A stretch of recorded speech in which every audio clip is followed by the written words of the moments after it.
एक गांव में एक आदमी रहता था जो कि बहुत गरीब था। हर वक्त वो आदमी ये सोचा करता था कि मेरी जिंदगी कब बदलेगी और कब मैं इस गरीबी से बाहर निकलूंगा। तो एक बार उसके पड़ोसी वाले गांव में एक बाबा आए हुए थे। वो हर किसी के सवाल का जवाब दे रहे थे। ये आदमी भी अपने सवाल का जवाब ढूंढने के लिए अपने गांव से उस गांव के लिए निकल गया जंगल के रास्ते। जब ये आदमी जंगल के रास्ते से जा रहा था तो अंधेरा काफी हो चुका था। उसे जंगल में एक घर दिखाई दिया जो कि बहुत बड़ा और आलीशान घर था। उस आदमी ने उस घर में एक रात गुजारने के लिए उस घर के मालिक से इजाजत ले ली।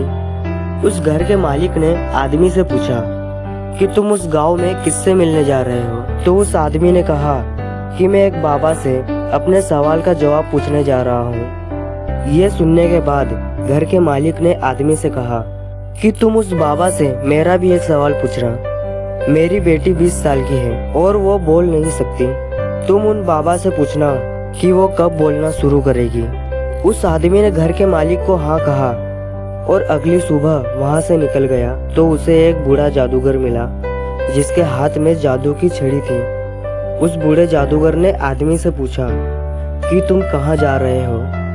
आदमी ने कहा कि मैं एक बाबा से अपने सवाल का जवाब पूछने जा रहा हूँ। बूढ़े जादूगर ने कहा कि तुम उन बाबा से यह भी पूछना कि मैं स्वर्ग में कब जाऊंगा। वो आदमी हाँ कहकर वहाँ से चला गया। थोड़ी दूर जाने के बाद आदमी को एक बड़ा सा कछुआ दिखा जो कि ड्रैगन बनने की कोशिश कर रहा था। उसने भी आदमी से पूछा कि तुम कहाँ जा रहे हो? आदमी ने उसे भी कहा कि मैं एक बाबा से अपने सवाल का जवाब पूछने जा रहा हूँ। कछुए ने भी उस आदमी से कहा कि तुम उन बाबा से यह भी पूछना कि मैं ड्रैगन कब बनूंगा। आदमी कछुए को हाँ कहकर वहाँ से चला गया। जब वो आदमी उन बाबा के पास पहुँचा तो बाबा ने आदमी से कहा तुम मुझसे कोई भी 3 ही सवाल पूछ सकते हो। अब आदमी सोच में पड़ गया कि मैं अपना सवाल पूछूं या फिर उन तीनों का। आदमी ने सोचा कि मेरा सवाल तो यह था कि मैं गरीबी से कब बाहर निकलूंगा। मेरी प्रॉब्लम तो बहुत ही छोटी है, मैं उन तीनों का सवाल ही पूछ लेता हूँ। उस आदमी ने कछुए का सवाल बाबा से पूछा तो बाबा ने कहा जब वो कछुआ अपने कवच से बाहर निकलेगा, जब वो ड्रैगन बन जाएगा। फिर उस आदमी ने उस बूढ़े जादूगर का सवाल बाबा से पूछा तो बाबा ने कहा जब वो जादूगर अपनी जादू की छड़ी किसी दूसरे को दे देगा, जब वो स्वर्ग में चले जाएगा।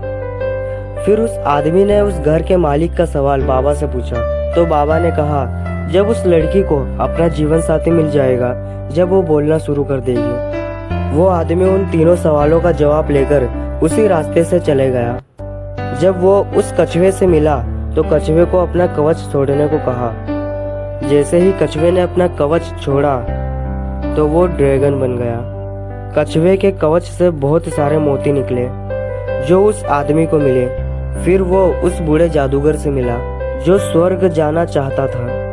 आदमी ने उस जादूगर को अपनी छड़ी किसी दूसरे को देने को कहा। उस बूढ़े जादूगर ने अपनी छड़ी उसी आदमी को दे दी और जैसे ही उसने छड़ी दी वो स्वर्ग में चले गया। फिर वो उस घर के मालिक से मिला और उससे कहा कि जब तुम्हारी बेटी को उसका जीवन साथी मिल जाएगा तो वो बोलना शुरू कर देगी। उस घर के मालिक ने अपने बेटी की शादी उसी आदमी से करा दी और वो लड़की भी बोलने लगी। इस कहानी से हमें ये सीख मिलती है कि हमें कुछ पाने के लिए कुछ खोना पड़ता है, कुछ छोड़ना पड़ता है। जैसे उस कछुए ने अपना कवच छोड़ा, वो ड्रैगन बन गया। उस बूढ़े जादूगर ने अपनी छड़ी छोड़ी तो वो स्वर्ग में चले गया और उस घर के मालिक को अपनी बेटी की शादी करानी पड़ी। इस कहानी में सबको कुछ ना कुछ मिल गया, लेकिन सबसे ज्यादा उस आदमी को मिला जो बहुत गरीब था। वो आदमी इतनी दूर से अपने सवाल का जवाब पूछने गया था, लेकिन उसने अपने सवाल को साइड में रखकर उन तीनों के सवाल को पूछा। उसी आदमी ने सबसे बड़ा त्याग किया